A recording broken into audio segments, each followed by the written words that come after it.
તો હાલો મિત્રો, આપણે બેઠી ગયા છે વાળું કરવા. તો અંધારો થઈ ગયો છે. તો કેરી છે, કેરીનો રસ છે, મનસુરિયમ લાવ્યા છીએ આપણે દેવળા ગેટેથી. જે ઓલો ભાઈ હતો એ આવી ગયો છે હવે દેહમાંથી. ને રોટલી છે, છાશ, બટાટાનું શાક, પછી દાળ ભાત બપોરના વિજેતા એ પણ છે.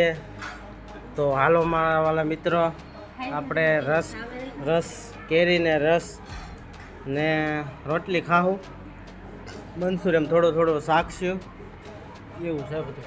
અને આમાં પણ કેરી જોઈએ આપણે ડોલમાં, તો એ તાજે તાજી એ કેરી સુધારીને ખાવાની, વાય સુધારેલી. હાલો મિત્રો, આપણે બે ગયા છીએ વાળું કરવા સરસ મજાનું. જો આ બધું એવું છે બધું. હાલો તો કોઈને ભાઈ વાળું કરવું હોય અને મનસુરિયમ ખાવું હોય તો આવી જાય. રસ ખાવો હોય રસ, કેરી ખાવી કેરી, આપણે તો બધું થોડું થોડું ખાવાનું છે.